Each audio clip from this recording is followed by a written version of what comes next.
Ruang kecil ini,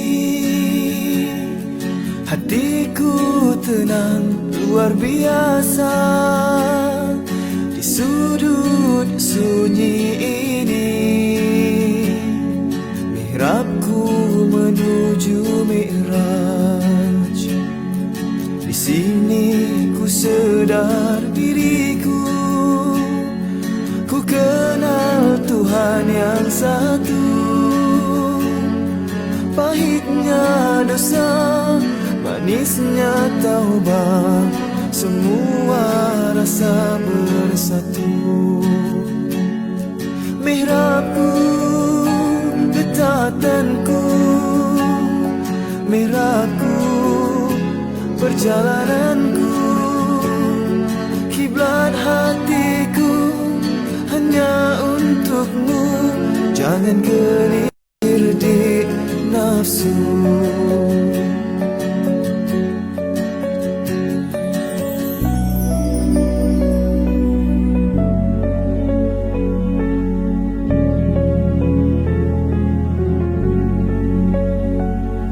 Di ruang kecil ini,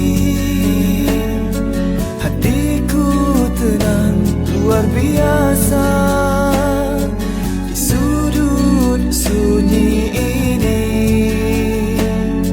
mihrabku menuju Mi'raj. Di sini ku sedar diriku, ku kenal Tuhan yang satu. Pahitnya dosa, manisnya taubat, semua rasa bersatu.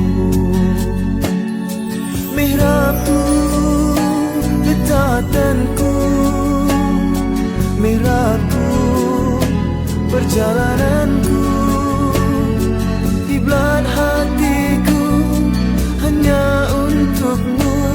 Jangan gelincir di nafsu. Jauh sudah perjalananku, di mihrabku tersungkur syahdu. Jalan berliku ke lembah nafsu, hanya karena kau selamatkan aku.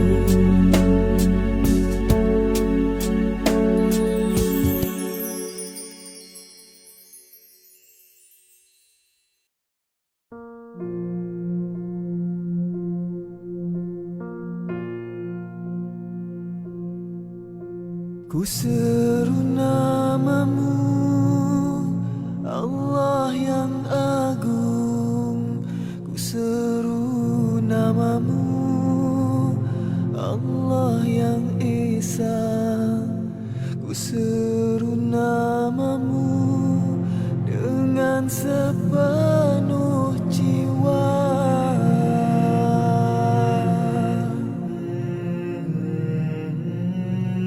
Ya Latifu ya Halim, ya Rahmanu ya Rahim, ya Karimu ya Jawad.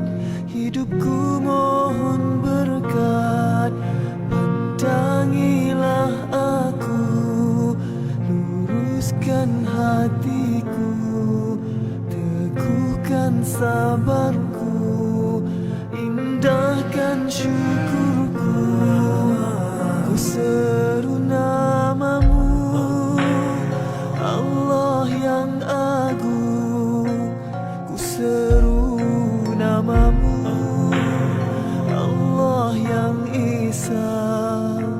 Ku seru namamu dengan sepenuh jiwa. Ya Saburu ya Syakur, ya Subuhu ya Quddus, ya Hannanu ya Mannan, ya Zal Jalali wal Ikram. Engkaulah maksudku, engkaulah tujuanku, redamu harapanku, bernaung di Firdaus. Engkaulah maksudku, Engkaulah tujuanku, redhamu harapanku, bernaung di firdausmu.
Assalamualaikum warahmatullahi wabarakatuh.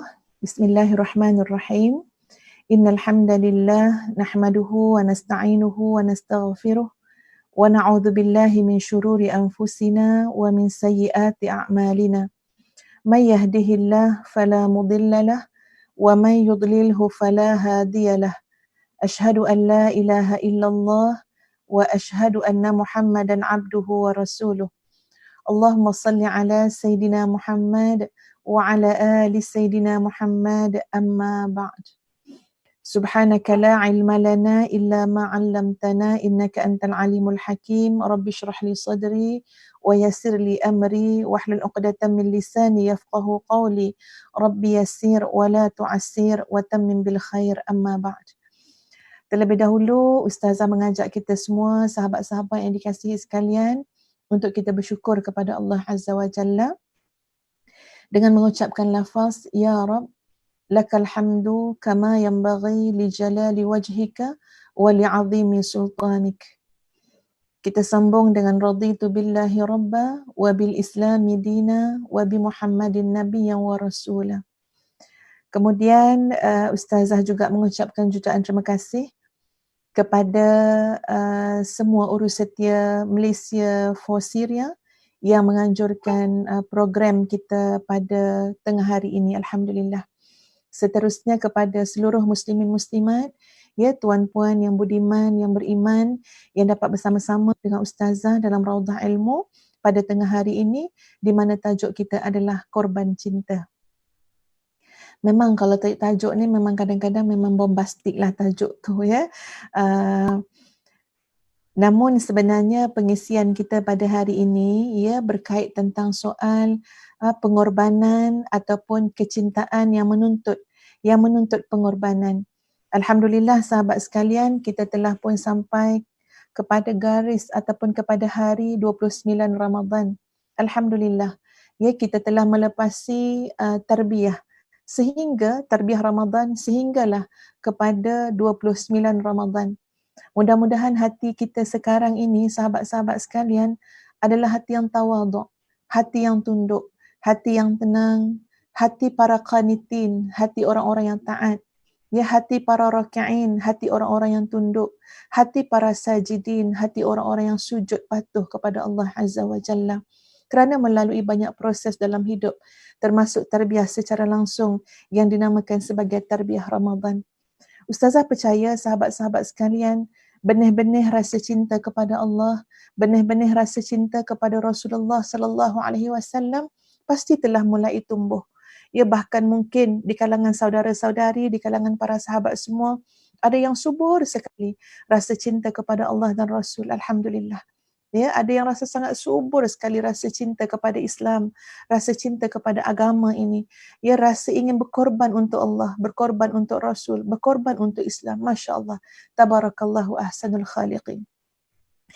Jadi sebagai permulaan kepada perbincangan kita pada tengah hari ini, ya marilah sama-sama merenung surah At-Taubah ayat 24. Di mana pada ayat ini saudara-saudari sekalian dengan jelas Allah menyebut tentang kebarangkalian, kemungkinan-kemungkinan cinta-cinta yang tumbuh dalam hati manusia. Mudah sekali tumbuh kecintaan tersebut. Namun Allah meletakkan bahawa cinta yang harus kita letakkan dalam hati kita semua, mestilah cinta yang paling atas sekali adalah cinta kepada Allah, cinta kepada Rasul dan cinta untuk berjihad di jalan Allah. Ya, cinta untuk menyampaikan dakwah, cinta untuk amar ma'ruf nahi mungkar, cinta untuk menegakkan agama Allah. Baiklah, sama-sama kita ikuti surah At-Taubah ayat yang ke-24. A'udzubillahi minasyaitonirrajim. Qul in kana aba'ukum wa abna'ukum wa ikhwanukum wa azwajukum wa ashiratukum wa amwalun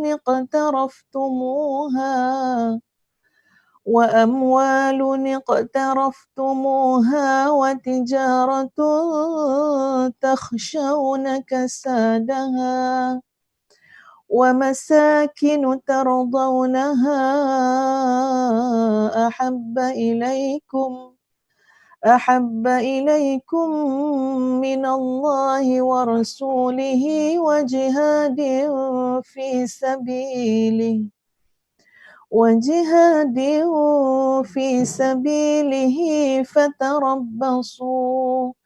فتربصوا حتى يأتي الله بأمره والله لا يهدي القوم الفاسقين.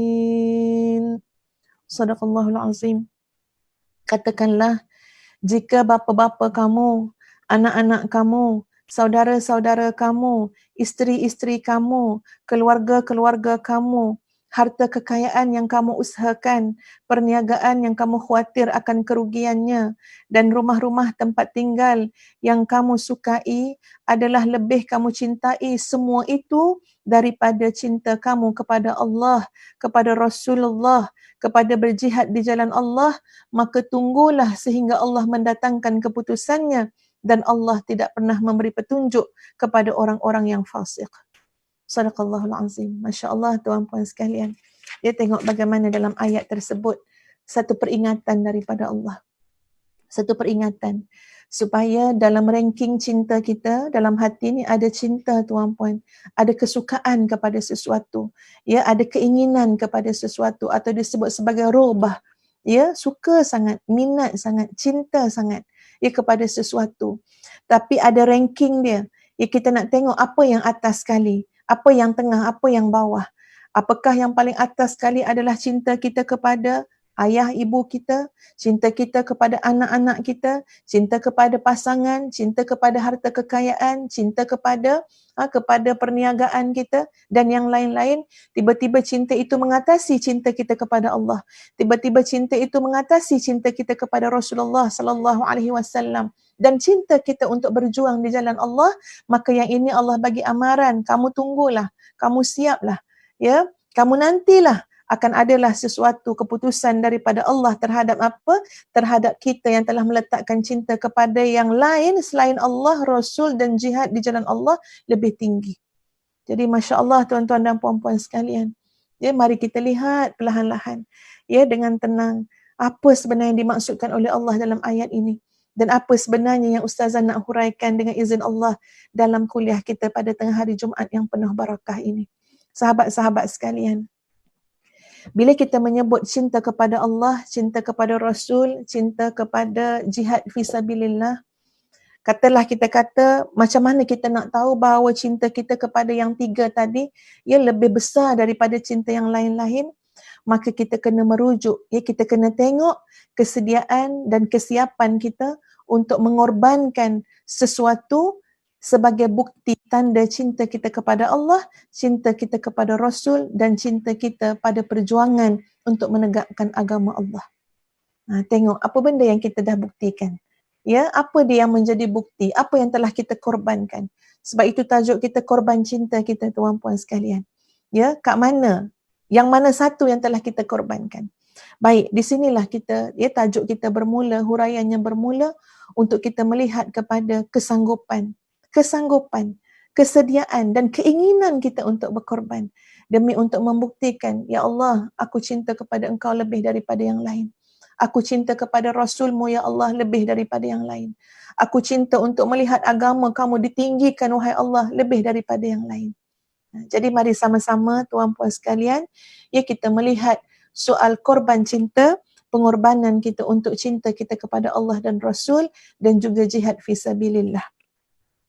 Pertama sekali, sahabat-sahabat sekalian, kalau kita merujuk kepada ayat-ayat Al-Quran, ya, banyak sekali ayat yang menyebut bagaimana, ya, orang yang paling beruntung, orang yang paling bertuah ialah orang yang sanggup mengorbankan jiwa raga dia, sanggup mengorbankan nyawa dia, ya, sanggup mengorbankan kehidupan dia demi untuk Allah, Rasul dan juga perjuangan di jalan Allah. Maka pengorbanan yang pertama ini telah ditunjukkan oleh Rasulullah sallallahu alaihi wasallam dan sahabat-sahabat baginda. Ini adalah contoh yang terbaik untuk kita semua. Bagaimana sahabat-sahabat baginda Nabi sallallahu alaihi wasallam dia diajak untuk berjuang di jalan Allah, ya, untuk menunjukkan pembuktian cinta kepada Allah dan Rasul, mereka tidak teragak-agak. Mereka pergi dengan yakin. Ya, subhanallah, bahkan kita melihat dalam sirah, ya, perjalanan Nabi SAW dan para sahabat, bagaimana dalam keadaan mereka berpuasa, ada sebahagiannya, ya, pergi berperang dalam bulan puasa, tuan-puan sekalian, kemudian ada segelintir yang membawa bekal untuk iftar, membawa bekal untuk buka puasa. Tapi kemudian sahabat itu merasa malu dengan sahabat yang lain. Kenapa? Sebab ada sahabat yang tidak bawa bekal pun untuk iftar. Dan ketika mana ditanya kepada sahabat yang langsung tak bawa bekalan pun untuk berbuka puasa, apa jawapan sahabat itu? Sebab aku bila pergi berjuang, bila pergi berjihad, aku tak fikir yang aku akan boleh berbuka puasa kerana aku mengharapkan kemenangan dan syahid di jalan Allah. Jadi sahabat yang bawa bekalan tadi, tuan-puan, tinggalkan bekalan tersebut, menuju ke medan perang, menuju ke medan jihad, mengharapkan keredaan Allah, mengharapkan imman nasru wa imman syahadah, boleh jadi menang dan boleh jadi kemenangan dalam bentuk syahid di jalan Allah. Allahu Akbar. Mereka pergi tidak ragu, meninggalkan harta, meninggalkan keluarga, meninggalkan anak demi membuktikan cinta mereka kepada Allah adalah cinta yang paling hebat dalam jiwa, ya, yang tersemat dalam jiwa mereka. Kita lihat macam mana Hanzalah, tuan-puan sekalian, ya, seorang sahabat Nabi yang telah pun berkahwin dan pada malam pertama perkahwinannya menggauli isterinya, tak sempat mandi wajib, tuan-puan sekalian. Panggilan jihad datang, maka terus meninggalkan isteri yang dikasihi, yang cantik jelita, ya, yang Masya Allah bukan calang-calang isteri Hanzalah, tuan-puan sekalian, iaitu seorang wanita yang beriman kepada Allah dan Rasul, yang menerima Hanzalah. Kenapa? Sebab tidak akan menolak pinangan, ia tidak akan menolak pilihan daripada Allah dan Rasul. Ditinggalkan oleh Hanzalah isterinya. Ia pergi ke medan perang sehingga kan beliau Allah anugerahkan syahid. Dan bayangkan ketika itu jenazah Hanzalah itu dalam keadaan apa? Dalam keadaan basah. Kenapa dalam keadaan basah kuyup? Kerana malaikat datang memandikan Hanzalah. Masya Allah, Masya Allah. Ini dia sahabat-sahabat Nabi yang ke depan, yang membuktikan cinta mereka yang paling dahsyat, yang paling luar biasa. Ya, yang paling utama dalam hati mereka adalah cinta mereka kepada Allah, kepada Rasul dan kepada perjuangan untuk menegakkan agama Allah. Allahu Akbar. Tengoklah kita apa yang kita boleh bagi. Ya, kat mana yang kita nak kata bukti? Bukti dari sudut kita mengorbankan jiwa raga kita. Kita nak mengorbankan malam kita pun payah, kita nak mengorbankan tidur malam kita pun payah, kita nak mengorbankan kesukaan kita kepada nafsu pun payah. Ya, banyak benda kita terhalang. Ustaz tak kata tuan-puan, ya, Ustaz bercakap pada diri Ustazah sendiri. Kat mana sebenarnya kecintaan kita kepada Allah? Mana bukti kasih sayang kita kepada Allah dan Rasul? Ya, kita sangat susah nak mengorbankan kesenangan-kesenangan yang terbit daripada apa? Kesukaan-kesukaan nafsu kita. Tapi nun di sana, ya, sahabat-sahabat yang ditarbiyah oleh Nabi SAW, mereka mengorbankan jiwa raga mereka. Mereka suka, tuan-puan, besok bangkit dekat hari akhirat dengan darah-darah para syuhada. Ya, seseorang itu akan dibangkitkan seperti mana dia mati. Jadi subhanallah, hebatnya para sahabat. Baik, kita tak tahu ni macam mana nak nak mengorbankan dari sudut jiwa raga. Ada sahabat-sahabat kita di Palestin sekarang, zaman sekarang. Sahabat-sahabat kita di Syria, sahabat-sahabat kita di seluruh pelosok dunia yang sedang dizalimi, yang sedang ditindas. Mereka itu telah Allah bukakan peluang kepada mereka untuk jihad fisabilillah. Dalam bentuk jihad qital. Dalam bentuk Masya Allah peperangan untuk menjaga tanah air mereka, menjaga maruah mereka, menjaga agama mereka. Dan mereka adalah orang yang memburu syahid di jalan Allah. Kerana cinta mereka kepada Allah. Ustazah pernah cakap dengan dengan ustaznya, dengan Dr. Azhar. Ustaz kata, Ustaz tak patut tahu nak berterima kasih dengan ustaz macam mana sebab ustaz banyak sangat menyokong apa yang Ustazah buat. Memudahkan urusan Ustazah banyak sangat. Menjadi seorang suami yang sangat tak berkira pun. Banyak kelemahan Ustazah dalam menunaikan hak sebagai seorang isteri. Tapi semua tu tidak pernah dibesar-besarkan oleh Al-Fadhil Ustaz. Jadi Ustaz pernah, dah lama dah selalu cakap dengan Ustaz. Ustazah paling bersungguh doakan Ustaz adalah doa yang ini. Allahumma ahyihi bihayatil ulama wa amitshu, Allahumma ahyihu bihayatil ulama wa amitshu bimautis syuhada. Ataupun kita gunakan dhamirna. Allahumma ahyina bihayatil ulama wa amitsna bimautis syuhada. Ya Allah, kau hidupkanlah kami ya Allah macam hidupnya para ulama. Cintakan ilmu, cinta nak sebarkan ilmu, cinta nak amalkan ilmu, dan ilmu tu nak bawa kita dekat dengan Allah. Ilmu tu nak menambahkan taqwa kita kepada Allah.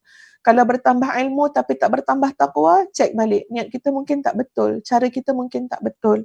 Jadi doanya, Allahumma ahyina bihayatil ulama, ya Allah hidupkanlah kami macam hidupnya para ulama. Wa amitsna bimautis syuhada, dan matikanlah kami ya Allah seperti mana matinya para syuhada. Doalah sungguh-sungguh. Tak tahu mati kat mana, tak tahu mati bagaimana, tapi mudah-mudahan dengan doa yang bersungguh-sungguh itu, akhirat besok bila bangkit, mudah-mudahan dapat bangkit bersama dengan para syuhada. Sebab di sana Nabi SAW ada menjelaskan, ya Allahumma salli ala sayyidina Muhammad wa ala sayyidina Muhammad.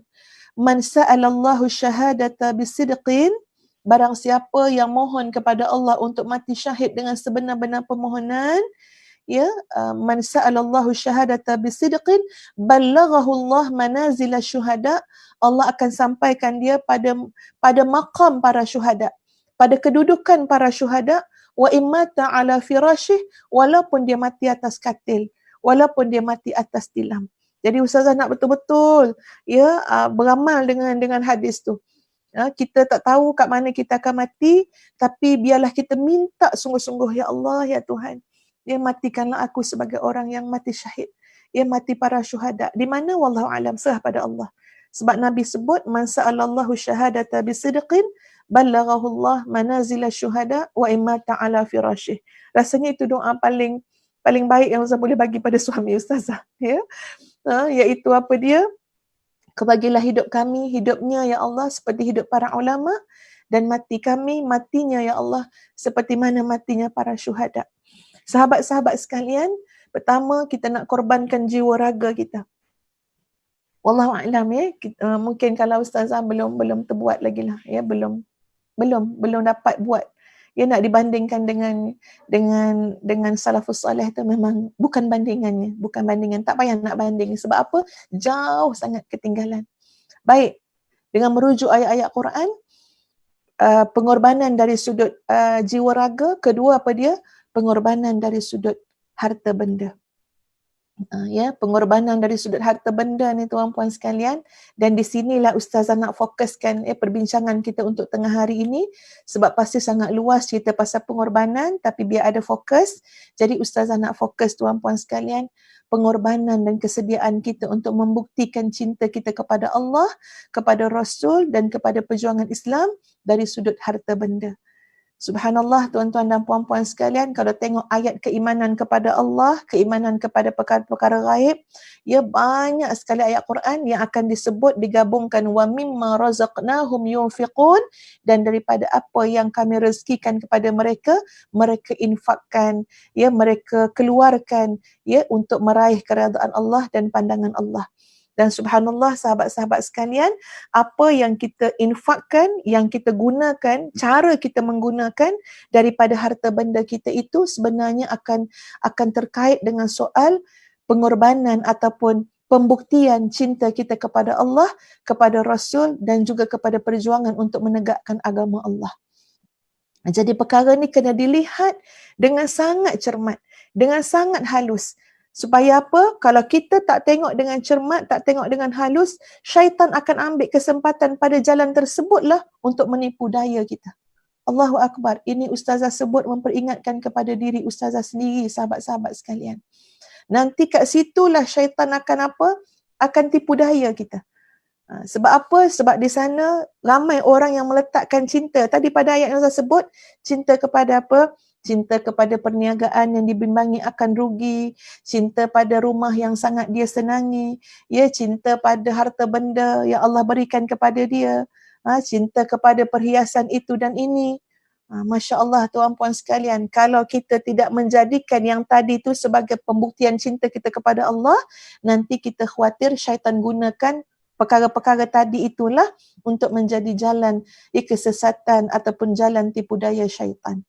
Muslimin muslimat yang dikasihi sekalian, Ustazah merujuk kepada banyak hadis-hadis Nabi. Ni dekat depan Ustazah ni ada banyak, ada kitab ya tentang kitab Sahihut Targhib wa Tarhib ya, yang menceritakan tentang hadis-hadis sahih tentang bab harta benda.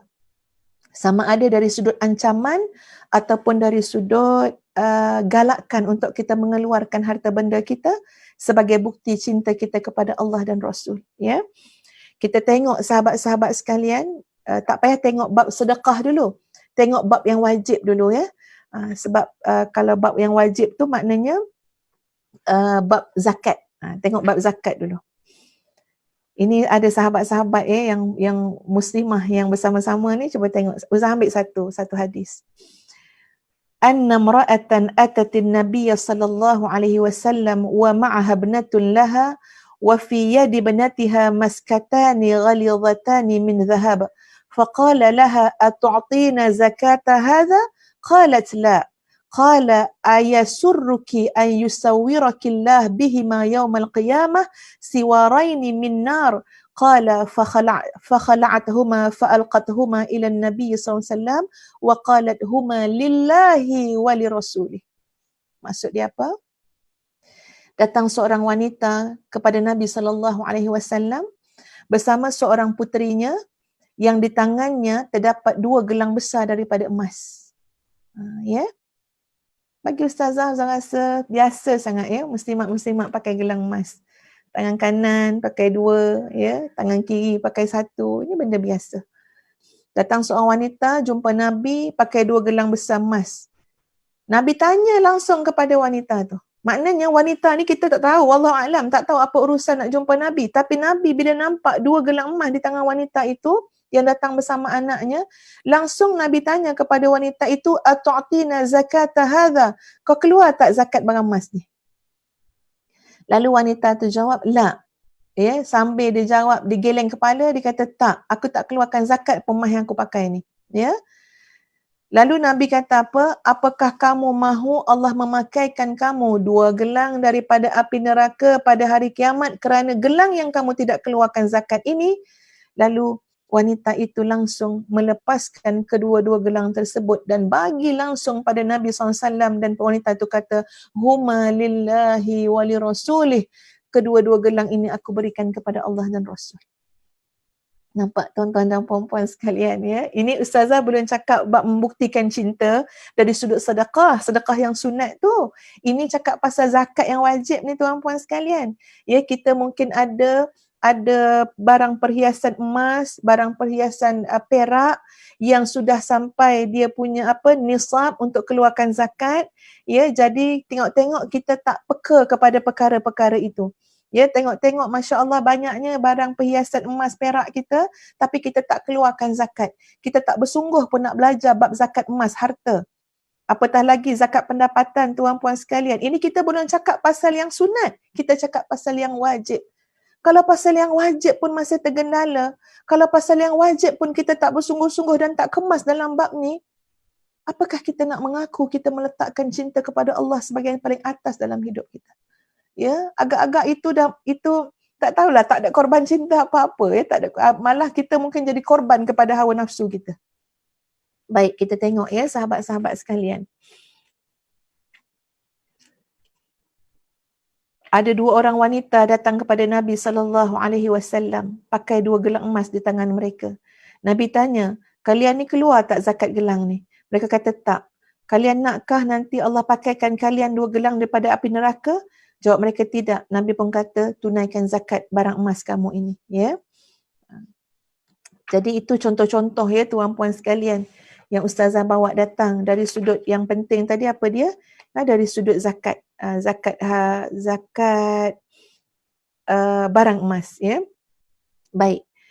Dalam bab zakat ni dalam bab sedekah ni tuan-puan sekalian, kita tengok dalam bab sedekah. Sebabnya terlalu banyak hadis-hadis yang menekankan kepada soal sedekah, iaitu kesanggupan kita untuk mengorbankan dari sudut harta benda. Ya, sebagai pembuktian kasih kita kepada Allah dan Rasul dan juga perjuangan di jalan Allah. Subhanallah tuan-puan sekalian, kalau tidak ada dalam hati ini rasa cinta kepada Allah, kepada Rasul, sangat susah untuk mengeluarkan sedekah. Sangat susah nak keluarkan sedekah. Kita tengok, ya. Rasulullah sallallahu alaihi wasallam bersabda, "Man tasaddaqa bi'adli tamratin min kasbin tayyib, wa la yaqbalu Allahu illa at-tayyib, fa inna Allah yataqabbaluha bi yaminih, thumma yurabbiha li sahibihi, kama yurabbi ahadukum faluwah, hatta takuna mithlal jabal." Barang siapa yang bersedekah seberat 1 biji kurma daripada penghasilan yang baik.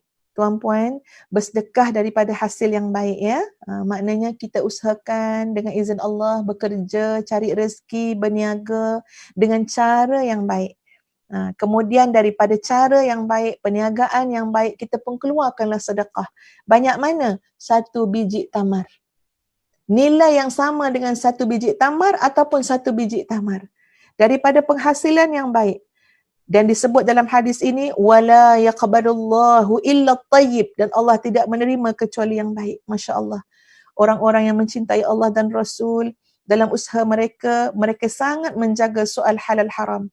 Ya, sama ada perniagaan, sama ada pertanian, apa saja usaha, sama ada pekerjaan mereka, mereka pastikan daripada jalan yang baik, sumber yang baik, cara yang baik. Kenapa? Nanti nak dikeluarkan dengan cara yang baik, dengan tujuan yang baik.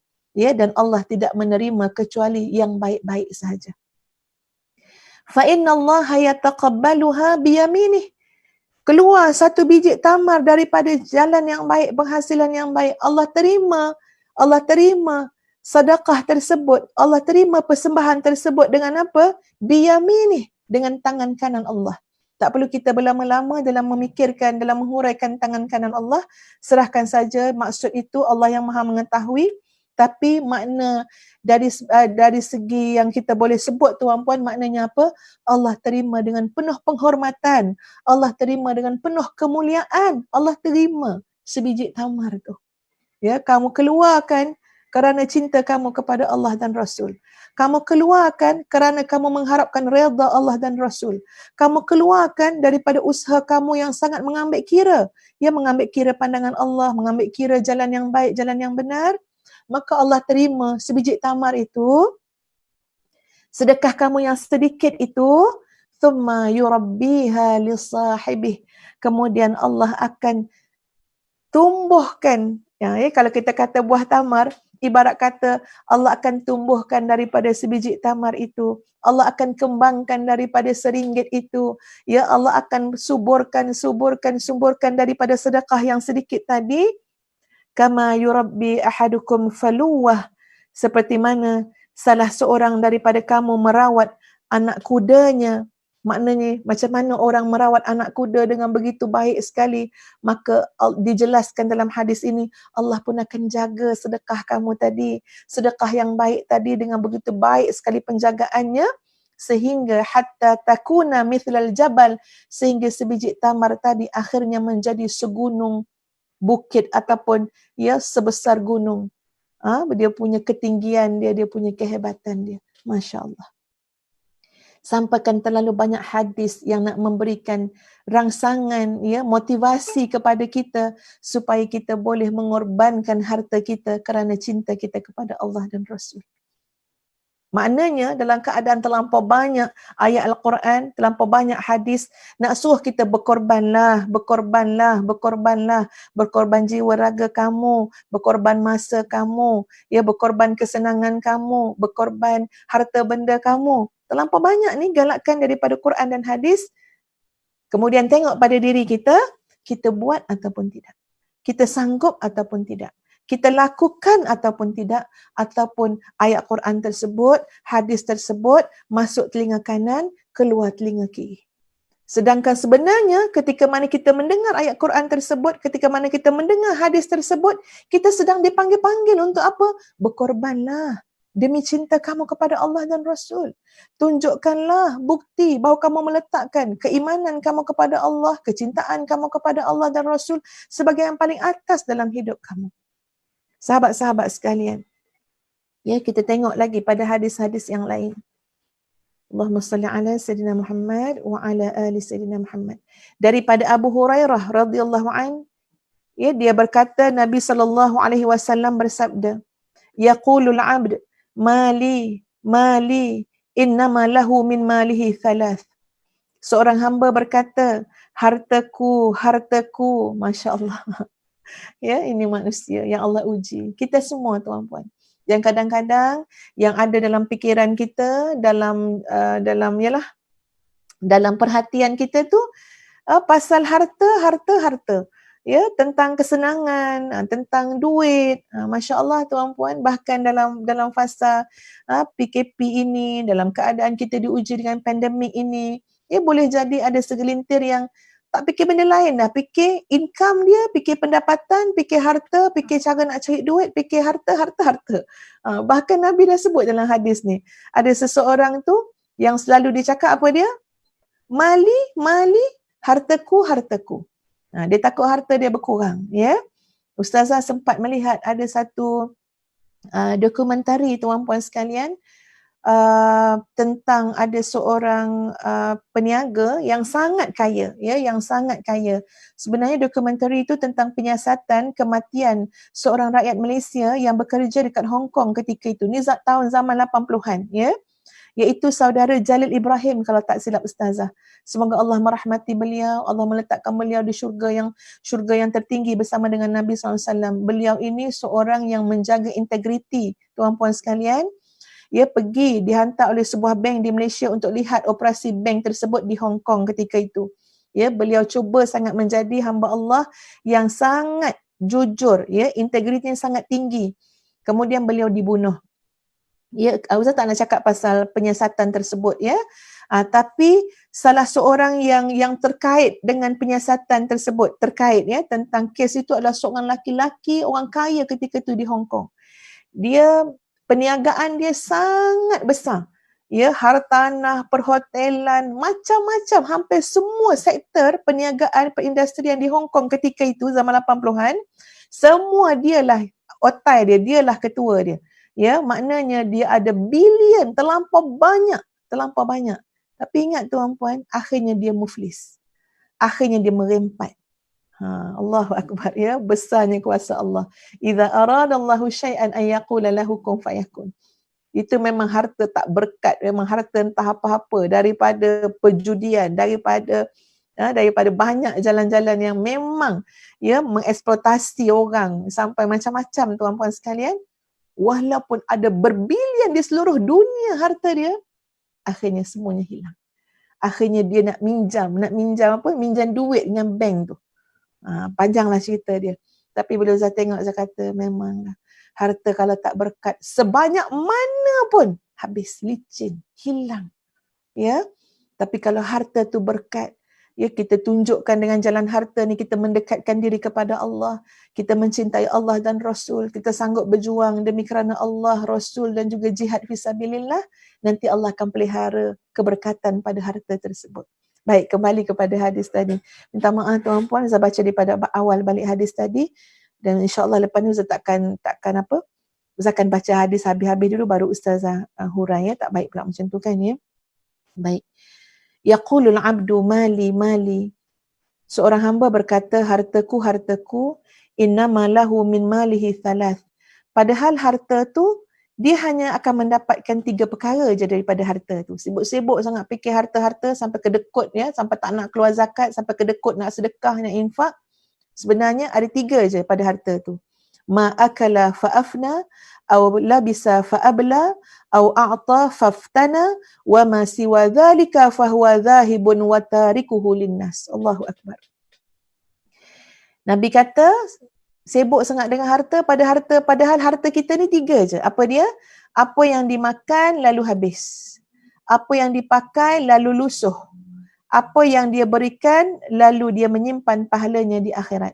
Dan apa yang selain itu, maka ia akan lenyap dan akan ditinggalkan untuk orang lain. Allahu Akbar. Jelas Nabi cakap. Kita jangan takut tuan-puan untuk membuktikan cinta kita kepada Allah dan Rasul dengan mengeluarkan sebahagian daripada harta kita. Ya, jangan takut. InsyaAllah, Allahu Akbar. Janganlah tolonglah ya Allah, jauhkan kami daripada perasaan tidak yakin dengan Engkau ya Allah. Sebab apa? Sebab 3 je Nabi kata. Pertama, harta kamu ni apa yang kamu makan. Ada harta tuan-puan, sudah yang jadi kita punya apa dia? Yang kita beli makanan, yang kita gunakan tu. Tapi bila kita guna habis. Itu je lah. Ada harta, ada duit, kita beli pakaian. Pakaian kita pakai lepas tahun 2, lusuh. Lepas tu, koyak rabak lah. Ya, tak ada apa dah, habis. Dan yang ketiga, harta kamu adalah apa yang kamu berikan kepada orang lain. Apa yang kamu infakkan. Apa yang kamu sedekahkan. Yang itu tidak habis dan tidak lusuh, tapi akan menjadi simpanan kamu, pahala kamu sampai hari akhirat. Lain daripada 3 ni, kata Nabi apa dia? Lenyap ataupun nanti kamu akan tinggalkan untuk orang lain bila kamu mati. Ada 2 juta dalam bank. 2 juta dalam bank cuma angka. Tengok buka online bank kan, banking tu, itu cuma angka je tuan-puan sekalian. Kita tak dapat menikmatinya pun. Ya, yang kita ambil sikit tu yang keluar beli makanan, yang beli tu, beli ni, dapatlah kita guna, lepas tu habis, lepas tu lusuh. Ya. Yang lain tu angka yang sampai 5 juta tu kat mana? Kat bank je, nombor saja. Nombor saja. Bila kita mati akan difaraidkan. Ya. Tapi kalau kita ada keluarkan infak sedekah sebagai pembuktian kasih cinta kita kepada Allah, iaitu menanti kita di akhirat. Allah suburkan, Allah tambah lagi, ya Allah akan jaga, Allah akan pelihara sebaik-baiknya sampai kita bertemu balik. Itu harta kita. Dalam hadis sahih disebutkan ini. Ya, subhanallah. Tuan-tuan dan puan-puan sekalian. Ada seorang laki-laki berada di tanah yang sepi. Ini hadis Nabi sahih, ya. Diriwayatkan oleh Muslim. Ada seorang laki-laki berada di tanah yang sepi, dia mendengar suara di awan. Suara di awan, siramilah ladang fulan. Lalu dia nampak awan itu bergerak dan menumpahkan airnya di tanah berbatu hitam. Ternyata salah satu parit telah menampung semua air. Lalu laki-laki itu mengikuti arah air parit tersebut. Ternyata ada seorang laki-laki di sebuah kebun yang berusaha membelokkan arah air itu dengan gayungnya. Maknanya, air tu dekat parit, ya, awan datang kat parit tu, penuh parit tu dan tengok ada alur air, pergi ke satu tempat, satu kebun dan dia nampak tukang kebun tu sedang ambil gayung, kemudian sirami dengan air tadi, ya, sirami, maknanya siram pokok-pokok dia. Lalu dia bertanya kepada fulan itu, wahai hamba Allah, siapa nama kamu? Laki-laki tadi pun menjawab fulan, maknanya dia menjawablah nama dia, nama yang didengarnya daripada suara awan tadi. Jadi laki-laki tu bila jawab nama dia, laki-laki yang bertanya pun terus perasan, nama itulah yang aku dengar. Yang aku dengar tadi, yang aku dengar, siramilah ladang si fulan. Maknanya nama yang sama. Jadi dia pun bertanya, Mengapa kamu bertanya tentang namaku, wahai hamba Allah? Tuan kebun tanya. Kenapa kamu tanya wahai namaku? Tanya namaku. Lalu hamba Allah tadi jawab, aku telah mendengar suara di awan, di mana airnya adalah yang mengalir ini. Suara yang berkata, siramilah kebun fulan. Jadi disebut nama kamu. Apa yang kamu telah lakukan? Sampai macam tu sekali, ya, sampai diarahkan awan untuk menyirami kebun kamu. Maka dia menjawab, kerana kamu telah bertanya, maka aku akan ceritakan. Aku ni, dalam aku berkebun, aku berikan hasil kebun aku ni pada 3 bahagian. Pertama, aku sedekahkan sepertiganya. Kedua, aku makan sepertiganya bersama keluargaku. Dan ketiga, aku gunakan sepertiganya untuk menuai kembali ataupun modal untuk benih kembali tanam tanaman aku. Jadi Masya Allah ya tuan-puan, nampak tak? Barakahnya. Ya, barakahnya rezeki dia sebab dia sanggup. Dia bersedia. Dia bijaksana tuan-puan sekalian. Dia buat 3 pembahagian. 1/3 untuk aku sekeluarga makan, ya, untuk nafkahkan keluarga aku. 1/3 untuk sedekah. 1/3 lagi untuk apa? Untuk modal balik, ya, tanam benih balik semula, memerlukan kos, aku gunakan kos 1/3. Masya Allah. Subhanallah tuan-tuan dan puan-puan sekalian, dalam satu hadis yang lain Nabi SAW bersabda. Dengar baik-baik hadis ni sahabat sekalian. Ma minkum min ahadin illa sayukallimuhullah. Tak ada seorang pun daripada kalian kecuali Allah akan berbicara kepadanya. Laisa bainahu wa bainahu turjuman, tak ada penterjemah pun. Tak ada seorang pun daripada kalian kecuali akhirat besok antara kalian dengan Allah tak ada penterjemah lagi dah, tak ada perantara. Jawab masing-masing di hadapan Allah. Fayanzuru aymana minhu fala yara illa ma qaddam. Fayanzuru ash'ama minhu fala yara illa ma qaddam. Fayanzuru baina yadayhi fala yara illa an-nar tilqa'a wajhi. Allahu akbar.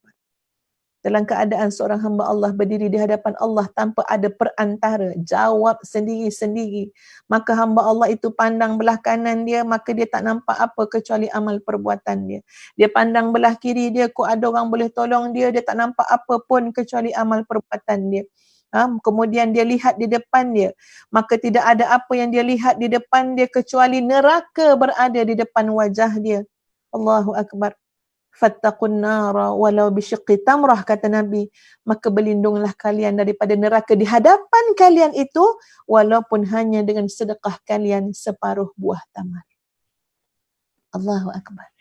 Ya, Nabi dah gambarkan macam mana, Masya Allah ya, tragisnya keadaan kita semua sebagai hamba Allah akhirat besok kalau tak betul kena gaya dia. Ya, berhadapan di hadapan Allah, ditanya oleh Allah. Masa tu, ya, kita nak tengok apa amalan kita bawa, amal soleh kita bawa. Ya, kita pandang kanan, adalah amal kita, pandang kiri, amal perbuatan kita juga. Ya, cukup tak? Kat depan pula apa kita tengok? Neraka, api neraka. Dan Nabi kata apa? Kamu bertakwalah kepada Allah, ya, takutlah, berlindunglah daripada neraka itu. Dan perlindungan yang Nabi sebutnya apa dia? Sedekah. Walaupun hanya dengan separuh tamar. Sahabat-sahabat sekalian, Ustazah nak bawa kita untuk melihat bahawa kasih kita kepada Allah, iman kita kepada Allah, cinta kita kepada Allah dan Rasul mesti dibuktikan. Mesti ada pengorbanan. Mesti sampai terasa, kena buat ni, kena keluarkan sesuatu ni. Ya, kita nak pergi sampai tahap boleh korbankan nyawa, itu mungkin jauh lagi tuan-puan sekalian. Ya, kita nak korbankan tenaga, kita nak korbankan masa kita kerana membuktikan kasih kita kepada Allah. Kita nak korbankan kesenangan kita. Dan dalam masa yang sama, jangan lupa kita nak korbankan dari sudut apa? Boleh melepaskan bahagian daripada harta benda yang Allah berikan kepada kita di jalan Allah. Sebab itu kalau kita tengok dalam kitab ni tuan-puan sekalian, sebelum masuk kitab bab sedekah, kat depan tu kitab bab apa? Bab larangan meminta-minta. Ya, larangan meminta-minta. Kalau muslimin-muslimat sabar sikit ya, bagi saya tengok bab tu. Kenapa larangan meminta-minta? Sebab kadang-kadang yang menjadikan kita payah nak sedekah ni sebab kita terlalu suka untuk mengumpul. mengumpul. Kita lebih fikir tentang meminta, nak mendapatkan daripada fikir nak memberi. Sebab itu didahulukan bab dalam kitab ni, larangan meminta dulu. Ya, jangan sampai dalam hati kita ni ada penyakit. Kenapa susah nak memberi? Sebab kita sentiasa fikir nak mendapatkan. Ya, kita sentiasa fikir saya nak dapat. Ya, nak dapat dengan cara meminta-minta pun. Ya, bahkan ada orang, dia sebenarnya dah ada harta, dia ada duit. Dia sebenarnya dah cukup dah. Tapi dia nak lagi. Sampai sanggup menjatuhkan maruah dia dengan apa? Meminta-minta. Okey, Ustazah bacakan satu hadis Nabi SAW. Banyak sangat hadisnya ni, Ustaz nak pilih yang mana satu. Allahumma salli ala Sayyidina Muhammad wa ala ali Sayyidina Muhammad.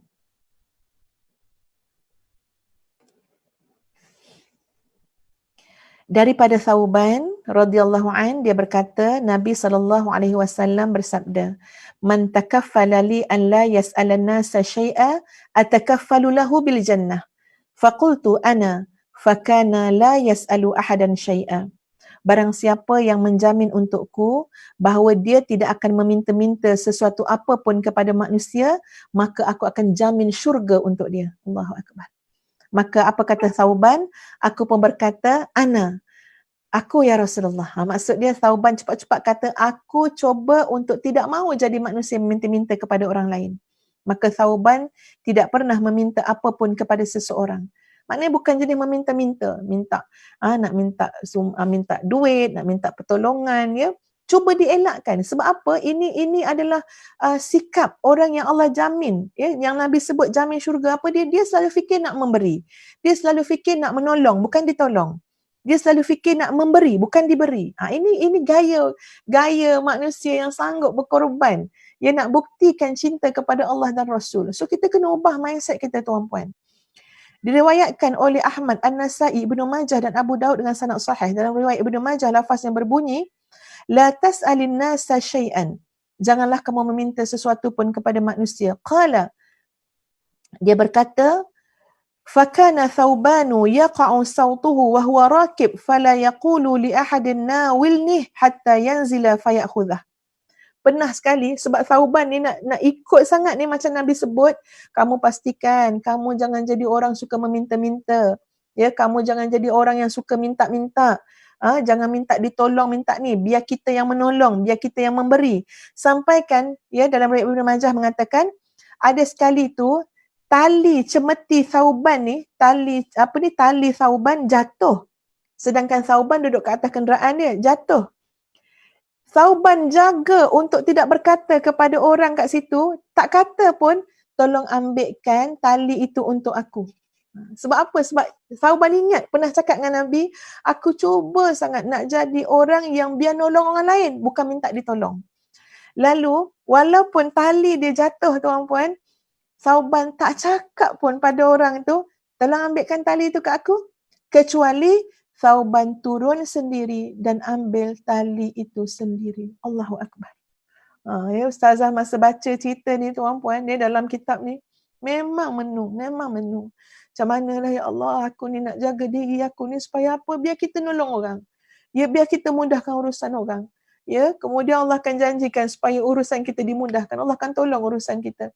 Jangan kita sentiasa suruh orang, suruh lagi lah teruk. Kalau suruh lagi lah teruk.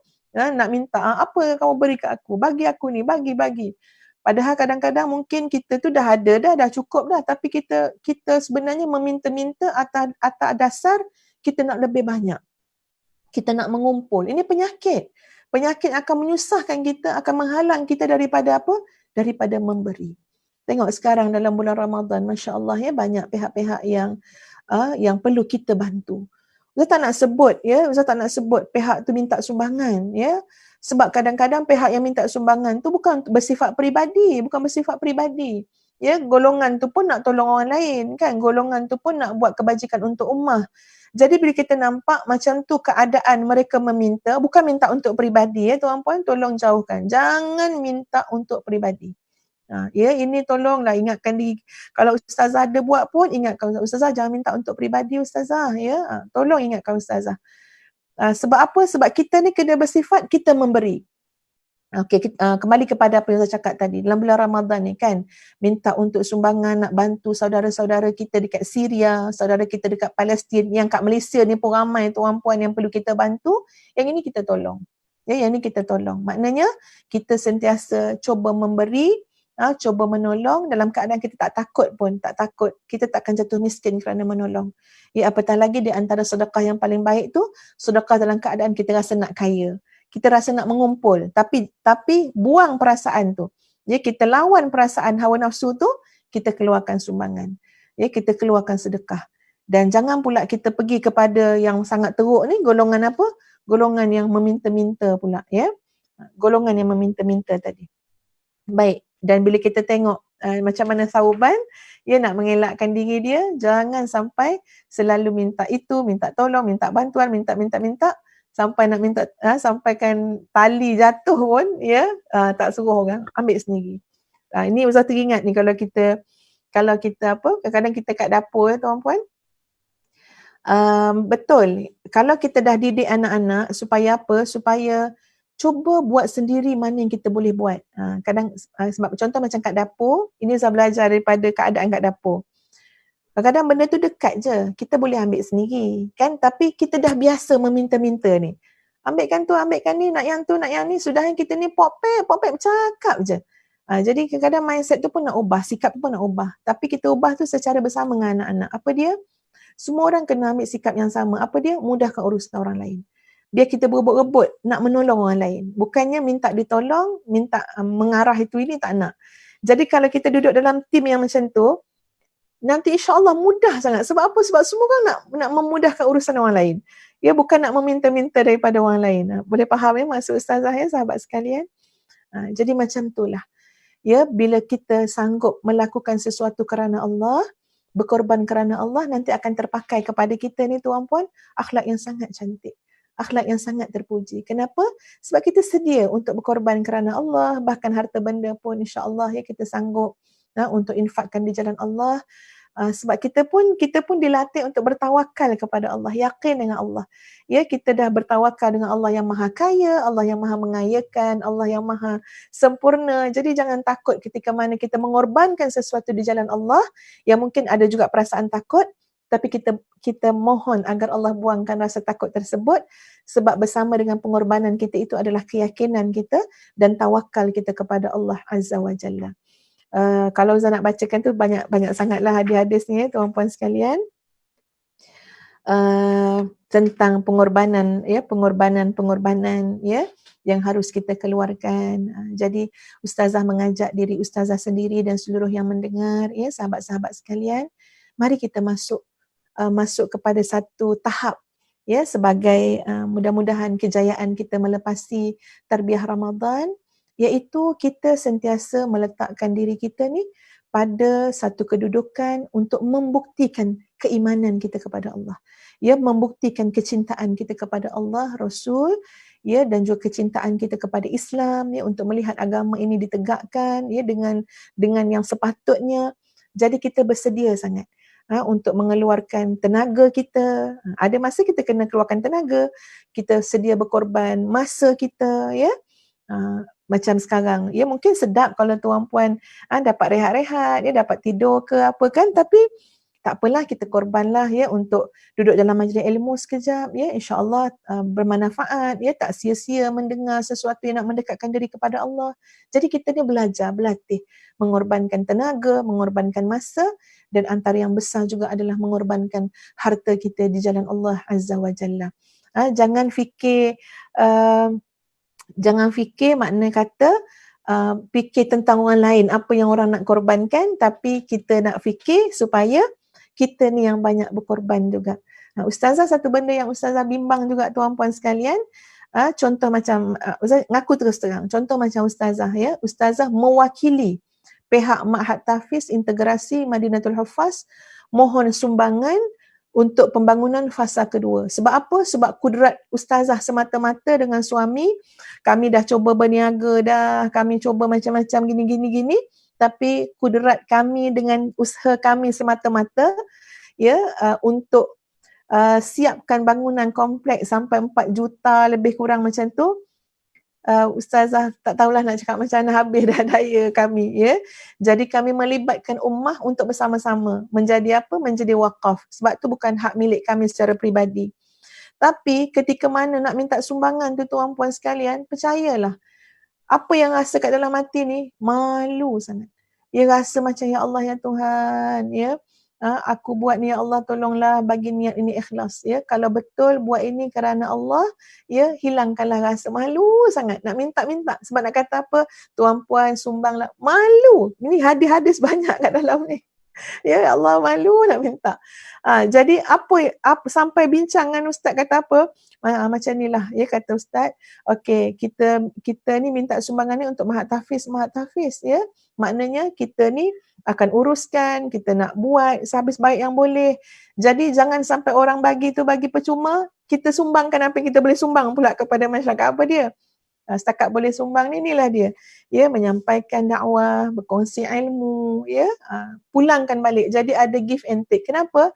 Kami malu tuan puan, tak nak duduk dalam keadaan jadi manusia yang meminta-minta. Takut, ya, takut. Dan dalam masa yang sama, jangan pula kita tak mengeluarkan, jangan pula kita mengumpulkan, ya. Jadi kita ni mengeluarkan juga. Sama-sama, macam mana kita suruh orang lain, mudah-mudahan Allah membuka pintu hati kita, memudahkan untuk kita yang menyuruh ni juga, ya, mengeluarkan daripada harta kita, sanggup berkorban kerana Allah dan Rasul, dan juga nak lihat, ya, li'ala'i kalimatil haq, untuk melihat Islam itu tertegak, maka keluarkanlah dan bertawakallah kepada Allah tentang urusan hidup kita. Jadi sahabat-sahabat sekalian, insya-Allah, ya, panjang usia ustazah, panjang usia kita semua, ya, kita pun dah nampak kemudahan untuk menyampaikan ilmu dengan cara online dan sebagainya. InsyaAllah akan terus berkongsi dengan ummah, dengan masyarakat. Ya, selama mana bermanfaat, insyaAllah akan terus kongsikan sikit sebanyak ilmu yang kita tahu, yang kita belajar sikit sebanyak, ya, dengan masyarakat, supaya kita tu dapat menambah baikkan lagi kualiti kehidupan kita sebagai hamba Allah. Ya, jadi ustazah nak akhiri tuan puan sekalian dengan membacakan satu hadis Nabi SAW. Hadisnya panjang, ustazah bacakan maksud, ya tuan puan. Ada 3 perkara yang aku bersumpah atasnya dan aku akan menyampaikan hadis kepada kalian, maka ingat-ingatlah. Masya Allah. Ini daripada Abu Kabsyah Al-Anmari, bahawa dia mendengar Nabi bersabda, ada 3 perkara aku bersumpah atasnya dan aku akan menyampaikan hadis kepada kalian, maka ingat-ingatlah. Maka baginda bersabda, harta seseorang hamba tidak akan berkurang kerana sedekah. Tidaklah seorang hamba dizalimi dengan suatu kezaliman, lalu dia bersabar, kecuali Allah akan menambah kemuliaan kepadanya. Tidaklah seorang hamba membuka pintu meminta-minta untuk dirinya, kecuali Allah akan membuka pintu kemiskinan untuknya, atau kalimah yang senada dengannya. Dan aku akan menyampaikan hadis kepada kalian, maka ingat-ingatlah. Baginda bersabda lagi, dunia itu hanya untuk 4 orang. Iaitu pertama, seorang hamba yang dikurniakan harta dan ilmu oleh Allah, lalu dia bertakwa kepada Tuhannya pada ilmu dan hartanya, menjalin hubungan silaturahim padanya dan mengetahui hak Allah padanya. Ini adalah hamba dengan kedudukan yang terbaik. Hamba yang Allah bagi ilmu, Allah bagi harta, dan dia bertakwa kepada Allah dengan ilmu dan hartanya. Masya Allah. Kedua, seorang hamba yang dikurniakan ilmu oleh Allah tapi tidak dikurniakan harta. Tapi dia memiliki niat yang benar. Dia berkata, seandainya aku ada harta, nescaya aku akan melakukan apa yang dilakukan oleh fulan, maka tergantung niatnya tadi, maka pahala golongan kedua sama dengan golongan pertama. Allahu Akbar, baiknya Allah. Ya, baiknya Allah. Yang tadi golongan pertama susah payah juga nak uruskan harta. Golongan kedua niat je, niat yang benar. Allah bagi pahala sama. Allahu Akbar. Ketiga tuan puan sekalian, seorang hamba yang dikurniakan Allah harta tapi tidak dikurniakan ilmu. Ya, dia bertindak menggunakan hartanya tanpa ilmu. Dia tidak bertakwa kepada Tuhannya pada hartanya. Dia tidak menjalin hubungan rahim padanya dan tidak mengetahui hak Allah padanya. Ini adalah hamba paling buruk kedudukannya. iaitu hamba yang ada harta tapi tidak ada ilmu dan tidak bertakwa kepada Allah dengan harta tersebut dan dia tidak ada ilmu. Ini kedudukan paling buruk ke atas dunia. Dan keempat, seorang hamba yang tidak dikurniakan oleh Allah harta dan juga tidak dikurniakan ilmu dan dia berkata, seandainya aku ada harta, aku nak lakukan padanya apa yang dilakukan oleh fulan. Maknanya dia ni harta pun tak ada, ilmu pun tak ada, tapi duk berniat. Kalau aku dapat harta, aku nak guna macam orang yang salah tu. Ya, jadi apa yang dia dapat? Dia dapat dosa sama macam orang yang atas tadi. Apa dia? Dosa menggunakan harta jalan yang tak baik, dosa menggunakan ilmu jalan yang tak baik. Ya, jadi subhanallah tuan-puan sekalian, maksud dia permulaan lepas dengar ceramah ustazah ni, mari kita betulkan niat kita. Ya Allah, ya aku mohon dikurniakan ilmu dan aku bertakwa kepada Allah dengan ilmu tersebut. Aku mohon dikurniakan harta ya yang banyak, yang penuh barakah dan aku bertakwa kepada Allah dengan harta tersebut dengan jalan-jalan yang telah kita sebutkan tadi. Mudah-mudahan ilmu kita, harta kita juga ia menjadi sebahagian daripada pengorbanan ataupun pembuktian cinta kita kepada Allah dan Rasul. Sahabat-sahabat sekalian, ya mudah-mudahan masih berbaki lagi kan, ya Ramadan saya 2 lagi. Marilah kita buat sesuatu sebagai membuktikan iman, membuktikan cinta kita kepada Allah dan Rasul. Jadi kalau boleh kita keluarkan infak, infak. Kalau boleh kita tolong dengan nasihat, nasihat. Kalau boleh kita tolong orang dengan doa, doa. Yang tidak mengharap apa-apa balasan, kecuali mengharapkan kasih sayang, pandangan, keredaan Allah ya kepada kita. Sahabat-sahabat sekalian, Ustazah mengucapkan jutaan terima kasih ya atas perhatian yang diberikan. InsyaAllah kita jumpa pada masa yang lain. Ya, sama-sama kita berdoa kepada Allah agar Allah ampunilah dosa-dosa kita yang sangat banyak. Sangat banyak dosa kita. Ya, makin kita beramal, makin kita Allah berikan kita sedikit ilmu tuan-puan, ya makin benar jalan kita ni, makin kita akan rasa diri kita ni banyak salah silap, banyak dosa. Banyak salah silap dengan orang juga, ya. Kadang-kadang rasa kat dalam diri tu kan, ya Allah, tak tahu macam mana nak rasa macam banyaknya salah kat suami, ya, banyaknya dosa, ya, banyaknya kelemahan pada anak-anak. Jadi terasa macam tu tuan-puan, ya.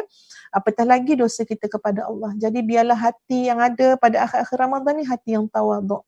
Hati yang merendah sangat, yang merasakan bahawa kita terlalu memerlukan keampunan Allah, terlalu memerlukan Allah, memerlukan rahmat Allah ya, dan memerlukan pertolongan Allah. Bukan hati yang rasa aku dah buat terbaik dah, Lailatul Qadar aku dapat ya. Bukan macam tu tuan-puan ya.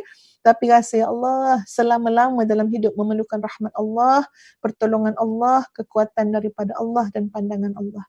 Astaghfirullahalazim, astaghfirullahalazim, astaghfirullahalazim li wa lakum. Assalamualaikum warahmatullahi wabarakatuh. Ya, terima kasih kepada penganjur kita Malaysia for Syria. InsyaAllah mudah-mudahan tuan-puan boleh lihat Facebook Malaysia for Syria. Ya, di sana ada saluran untuk kita membantu saudara-saudara kita ya dengan mengeluarkan sumbangan ya infak kepada mereka. Ya, mudah-mudahan sampai infak kita itu ya pada pihak-pihak yang memerlukan. Wallahu a'lam. Assalamualaikum warahmatullahi wabarakatuh.